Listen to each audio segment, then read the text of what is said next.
Hello, magandang hapon sa inyo. Hindi na ako sanay maggawa ng video. Actually, ini-edit ko lang 'to. Sana nasa mabuti kayong kalagayan lahat, mga kamag-anak, mga pinsan, mga tiyahin. Ang una kong subject is Angat Bulacan. Angat Napocor.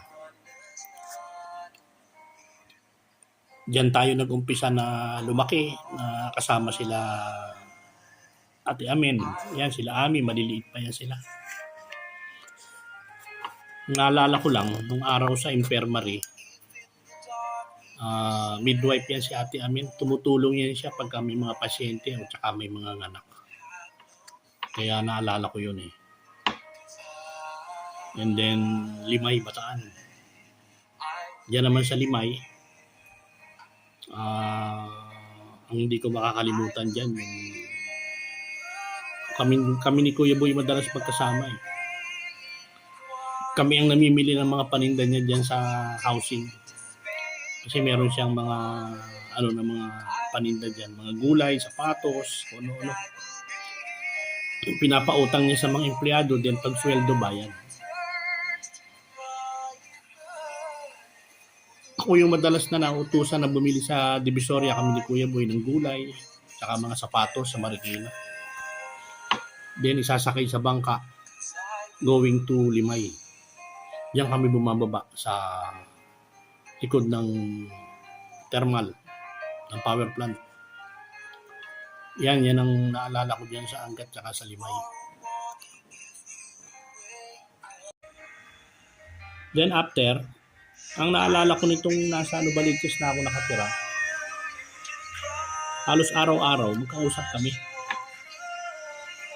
Ang pumasok sa isip ko nung time na yun, parang di ba nawala si Dante, parang naghahanap talaga siya ng anak na lalaki na gusto niya lagi niya kausap. Kaya may telepono pa kami sa bahay. Uso pa yung telephone noon sa Marikina, din sa Tahian, sa Santo Niño. Almost everyday talaga magkausap kami. Nagkukumustahan kami. Kasi nga siyempre mabilis ang communication.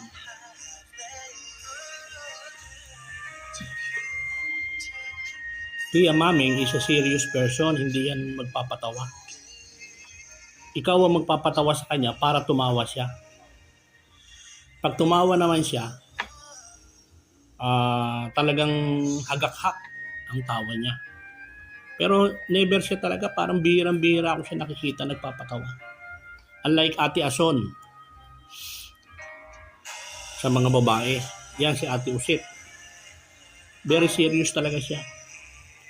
Kaya ikaw ang mangunguna magpatawa bago siya tumawa. Ang naalala ko pa sa kanya, siya yung nag-advise sa akin na magpapa-opera ako sa kidney center. Siya yung nagbigay sa akin ng doktor na taga Macalelo na in-advise niya. Alam niyo ba, nung after operation ko, siya yung unang-unang dumalaw sa akin sa kidney center. Na-opera kasi ako sa kidney stone eh. Hindi ko na lang maalala kung sino yung kasama niya noon. Ano pa yon, year 2002 pa. Tagal na. Kaya ayoko sana maging malungkot. Siyempre, nawalan tayo ng isang pangalawang ina. Lalo kami na madalas kami sa kanila nung araw, maliliit pa kami. Ayoko sanang malungkot pero wala eh. Hindi talaga maiwasan. Sa gabi minsan nag-iisip ako. Kaya siguro ganun talaga. Wala tayong magagawa. Ang ko na lang sa mga pinsan ko na maiiwan, lakasan nyo lang ang loob nyo. Anyway, sabi nga ni Ate Merly, parang hindi na nga siya mahirapan siguro talagang do'n din ang tungo natin lahat. Hindi na rin natin talaga mapigilan yung bang gano'n. Para hindi na rin siya nahihirapan. Isa pa, yung in-advise niya sa akin noon na magpapa-angiogram sana ako sa UST. Alam niyo ba, tinawagan niya ako sa bahay na pumunta raw muna ako kay Dr. Tan sa Ongpin.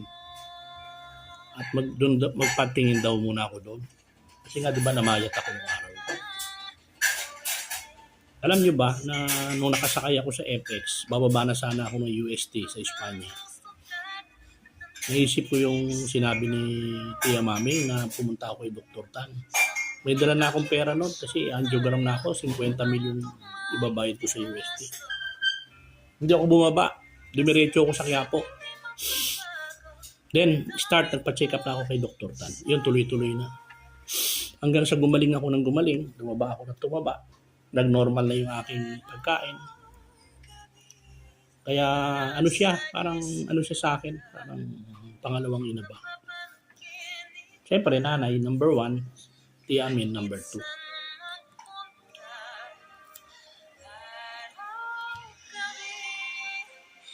May ginawa akong outline eh. Kaya lang, yung outline ko parang yun na yung final na approach nung Anyway, hindi naman ako nakarating. Talagang nung birthday niya, pinilit ko talaga umuwi noong December para maka-attend sa birthday niya. And at the same time, magsama-sama kami magkakapatid ng Christmas kasi matagal-tagal kami hindi magkakasama, ilang taon. Baka hindi lang 5 taon o 6 na taon. Kaya umuwi ako ng Manila noon. Then, at the same time, attend doon sa birthday niya nung January 6. January 4 yata ginawa yun.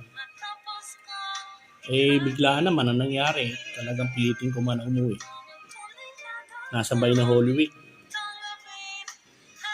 Anuhan ng tao, punuan. Sige lang. At mga kamag-anak, medyo mahaba na, 8 minutes na. Mabuhay tayong lahat. And pagdasal na lang natin si Tia Maming. And may you rest in peace. I love you. Bye.